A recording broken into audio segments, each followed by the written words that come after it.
લવારી સવાલ નંબર 2. આ જ્યારે મેં જોયો ત્યારે મને મારા હોસ્ટેલ લાઈફનો સવારનો 5:30-6 વાગ્યા અમે લોકો જે કસરત કરતા, બરાબર છે, એ મને દિવસ યાદ આવી ગયા. બરાબર. અને આવી જ બધી અવનવીન કહેવાય ને કે વાતો, સ્ટ્રગલ, ફિલિંગ એ બધી હોસ્ટેલમાં નર્સિંગ લાઈફમાં જ જોવા મળે. બરાબર. બીજી બધી બધું જોવા મળતી હશે, બટ વી આર નર્સિંગ. બરાબર. તો પછી આપણે બધી વાત નર્સિંગની જ થશે. સાહેબ, સવાલ એવો છે, મને ઘડીક સાંભળીને મને મારા 5:30-6 વાગ્યાના દિવસો યાદ આવી કે ખરેખર આ વસ્તુ પર સ્ટ્રગલ જ છે બસ. બરાબર. જોઈએ કે આમાં સ્ટ્રગલ કઈ રીતની માણસો કરી રહ્યા હોય છે. બરાબર. કેટલી સ્ટ્રગલ હોય. બરાબર. નાહવાની, ધોવાની. જોઈએ સર, હું નર્સિંગના પહેલા વર્ષમાં છું. આ કોલેજમાં છું. કોલેજનું નામ નહીં બોલું, એ પર્સનનું પણ નામ નહીં બોલું. બરાબર. મને સવારમાં બાથરૂમમાં એટલે કે નાહવાની લાઈનમાં ઉભા રહેવામાં સ્ટ્રગલ ફીલ કરું છું. શું કરવું? એટલે તું આટલી વાતમાં સ્ટ્રગલ ફીલ કરી રહ્યો છે એમ. તો જેટલા લોકો 8-8, 9-9 વર્ષથી કન્ટિન્યુઅસ, અમુક લોકો તો નાનપણથી હોસ્ટેલમાં રહેતા હોય, તો એ લોકોની સ્ટ્રગલનું શું? તું પહેલા વર્ષમાં છે એમ તે કીધું, બરાબર છે, તો તું પહેલા વર્ષથી નાહવામાં સવારે 6 વાગ્યામાં એટલી સ્ટ્રગલ તું ફીલ કરી રહ્યો છે, બરાબર, તો હજી તો બોસ આગળ હજી લાઈફ કાઢવાની બાકી છે તારે. બરાબર. તું કઈ રીતે મીન્સ એમ લાઈક જ્યારે એક્ઝામ ત્યારે આવતી હશે તો સ્ટ્રગલની જ તું વાત કરતો હોય, બરાબર. આમાં શું તે સ્ટ્રગલ કરી લીધું? ખેતર ખેડી લીધું? ખેતરમાં તે વાવી લીધું? શેની સ્ટ્રગલ તે ફીલ કરી? ખાલી માત્ર અડધી કલાક વહેલા ઉઠવામાં તમે લોકો શું યાર સ્ટ્રગલમાં ઉખાડી લો તમે લોકો? અમે લોકો 4:30 વાગ્યામાં જાગતા હતા ને નાતા હતા. સાહેબ, તમે એવી બધી વાત ન કરો. અમે 4:30 જાગતા હતા, તમે 3 વાગ્યા જાગતા હતા.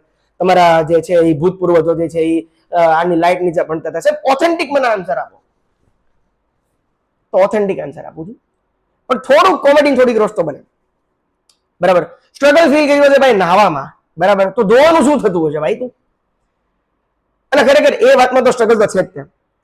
હોસ્ટેલમાં રિયલ કોમ્પિટિશન એક્ઝામમાં નથી હોતી. સાચી કોમ્પિટિશન તો સવારે 6 વાગ્યા તો 5:30 વાગે જાગીને બાથરૂમની બહાર જે લાંબી જે લાઈનો થયેલી હોય ને એમાં હોય છે. બરાબર. અમુક લોકો નાવા ઘૂસેલા હોય, અમુક લોકો સવારે કપડાં ધોતા હશે, બરાબર છે, અમુક લોકો જે છે એ આરામ કરતા હશે, ફૂંકતા હશે. બરાબર. વી નો ધેટ. બરાબર. આપણને ખબર છે કે વોશરૂમમાં શું શું થતું હોય છે. બહુ વધારે પડતું આગળ નહીં વધુ એમાં, અહીંયા ઝટકાવીશ. બરાબર. જ્યાં 4 બાથરૂમ, 40 સ્ટુડન્ટ, બરાબર, અને જો બોયઝ હોય તો 3 બાથરૂમ. એમાં એક બાથરૂમ તો સાહેબ સવારમાં પેક જ હોય, કાં તો કોઈ ભરી મૂક્યું હોય યાર ખરાબ રીતે યાર. બરાબર. એટલે વધ્યા 2 બાથરૂમ. સ્ટુડન્ટ આપણા કેટલા? તો કે 10 સ્ટુડન્ટ. બરાબર. છોકરાઓ કેટલા? તો કે 15-20 છોકરા. 10 ની યાર બીજા આવે, કેમ કે હોસ્ટેલ હોય. બરાબર. હોસ્ટેલ વાળા મેં ખબર જ છે કે આ સ્ટ્રગલ શું છે. ખરેખર સ્ટ્રગલ છે સાહેબ. તો મને મારા ખરેખર ફિલિંગ વાળા દિવસો યાદ દોડાવી દીધા. આઈ લવ યુ યાર. Thank you. બરાબર. કે ભાઈ કઈ રીતની સ્ટ્રગલ હોય છે. કોઈ ટૂથપેસ્ટ લઈને ઊભું હોય, તો કોઈ બકેટ પકડીને ઊભું હોય, તો કોઈ જે છે એ કપડા ધોતા હોય, બરાબર છે, તો કોઈક જે છે એ આમ લુંગી વીટીને ઊભું તો બ્રશ કરતો ફોનમાં વાત કરું. હા બેબી, હા હું બ્રશ કરી રહ્યો છું, હું જાગી રહ્યો છું હજી, હા હું 8 વાગે પહોંચી જ જઈશ, પ્લીઝ હો યાર, આજે યાર તો ઓલી મારી બુક લેતા આવજો. એટલે ભાઈ બ્રશ કરીને તારી વાંહે લાઈન છે યાર આખી યાર, એ તો તું જો યાર. બરાબર. પછી તારી જાણું ચીકુ બેબીને કહેજે કે આમ કરજે તેમ કરજે. પણ ખરેખર થતું હોય છે યાર. બરાબર છે. તમારી સાથે પણ થઈ ગયું છે, મારી સાથે પણ થયેલું છે. બરાબર છે. અને હજી પણ એ થશે જ. અને આવનારી પેઢી પણ આ જ ગરકાવમાં ડૂબવાની છે. સમજ રહ્યો? એક્ઝામમાં ફેલ થાય તો ચાલે, કેટી આપણે સોલ્વ કરી લેશું, પણ સવારે 6 વાગ્યે 5:30 વાગ્યાના ઉભા હોય એનો વારો 7:45 વાગે આવે, અને માંડ 7:45 વાગે છે એ ધક્કા મારીને જે બસમાં ચડે.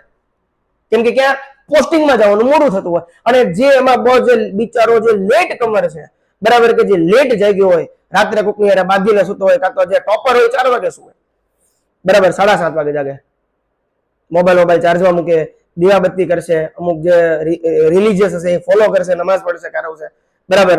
અને અમુક લોકો તો હવારમાં મોઢામાં ભાંગ મારીને બેઠા હોય, માવો ખાઈને ચોડીને બેઠા હોય, બરાબર છે. એ લોકોનો તો સ્વેગ આખો અલગ જ હોય છે.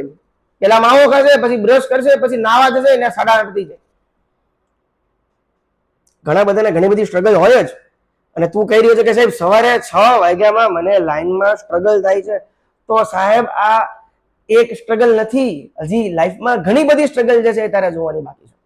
બરાબર છે. માટે જોતા રહો. સ્ટ્રગલ તો હજી શરૂઆત થઈ છે.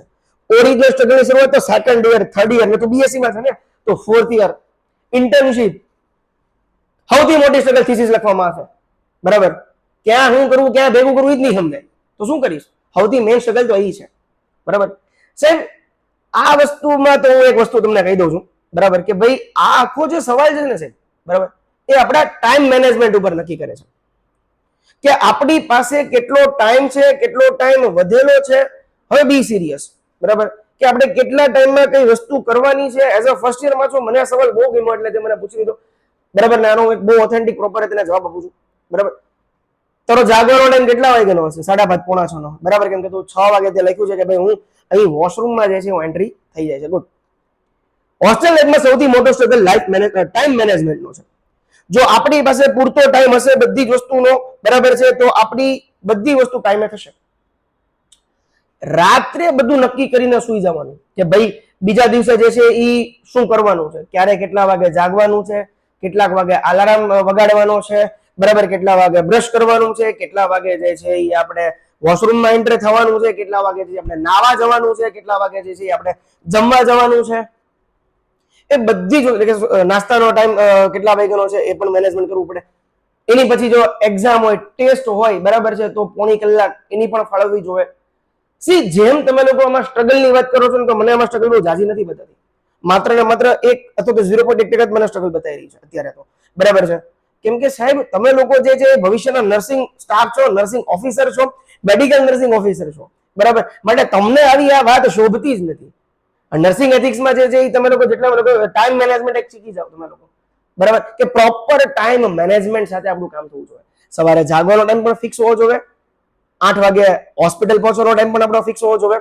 બરાબર છે, સાંજે 5:30 વાગે જે છે એ આપણા કેર પ્લાન હોય, કેસ સ્ટડી હોય, રીડિંગ હોય, લખવાનું હોય, ગર્લફ્રેન્ડની જોડે, વાઈફ જોડે વાતો હોય, ફેમિલી જોડે વાતો હોય, બધી વસ્તુ કરવાનો પણ એક અલગ ટાઈમ છે.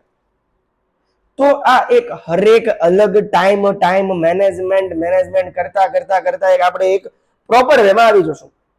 માટે મને એવું લાગે છે કે હોસ્ટેલમાં જે સ્ટુડન્ટ ડિસિપ્લિન શીખી લે છે, જેટલા લોકો ડિસિપ્લિન શીખે છે, માર્ક માય વર્ડ, બરાબર છે, લખો તો લખી રાખજો તમારી નોટ્સમાં કે જેટલા લોકો હોસ્ટેલની ડિસિપ્લિનમાં છે, બરાબર છે, એને એક જ વસ્તુ કહીશ: પેશન્સ, પ્લાનિંગ અને એડજસ્ટમેન્ટ.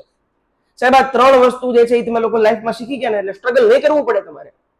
હું લખીને આપું છું, ગેરંટી સાથે આપું છું. જેટલા લોકોને પેશન્સ છે, જેટલા લોકો જે છે એ પ્લાનિંગ થી ચાલે છે, જેટલા લોકોને એડજસ્ટમેન્ટ કરતા ફાવે છે કે ભાઈ આ નહીં તો આ નહીં તો આમ નહીં તો આમ, ચલ ઠીક છે, ઓકે છે, આગળ વધવું છે, ટકવું છે, એટલે કે એડજસ્ટમેન્ટ, પ્લાનિંગ, પ્રી પ્લાનિંગ કરીને ચાલો.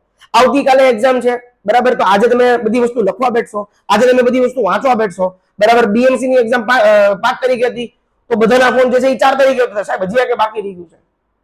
બરાબર, તો પહેલા તો તમે લોકો ટાઈમ મેનેજમેન્ટ કરતા શીખી જાઓ. બરાબર, તો આવી બધી સ્ટ્રગલ, વાહિયાત સ્ટ્રગલ નહીં ફીલ કરવી પડે. સ્ટ્રગલ ની પણ એક લિમિટ હોય. બરાબર છે, નકર આવી બધી વસ્તુમાં તમે સ્ટ્રગલ કરશો તો તમે કઈ રીતે ભણી શકશો? નહીં ભણી શકો.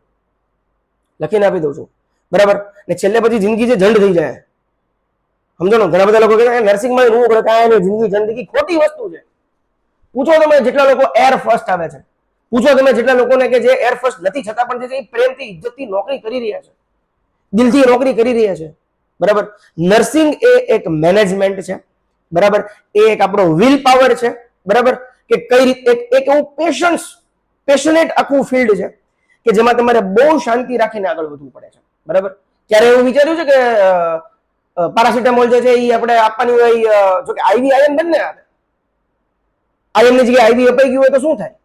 આઈએમ ના બદલે લખેલું હોય છે અમુક જે આ એક વસ્તુ, એટલા માટે વચ્ચે કોન્સેપ્ટ લઉં છું, આઉટ ઓફ કોન્સેપ્ટ લઉં છું.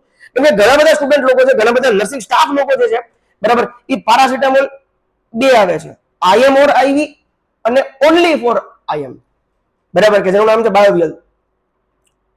આપી દો, શું થશે સાહેબ? એક પેશન્સ રાખવાની વસ્તુ જરૂર છે, ડિસિપ્લિન હોય છે, બધું વસ્તુ જોઈ જો ઓબ્ઝર્વ કરવું પડે, એટલે સ્ટ્રગલ ફીલ નહીં થાય તમને.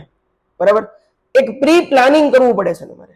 પ્રી પ્લાન, બધી વસ્તુ પ્રી પ્લાન થી ચાલવું પડે તો થાય, અધરવાઇઝ નો થાય. બરાબર, અને આ જ સ્કિલ જે છે એ તમારા એક્ઝામમાં પણ સૌથી વધારે કામ આવશે. પેશન્સ રાખો, ડિસિપ્લિનમાં રહ્યો, પ્લાનિંગ કરો અને એડજસ્ટમેન્ટ સાથે જીવો.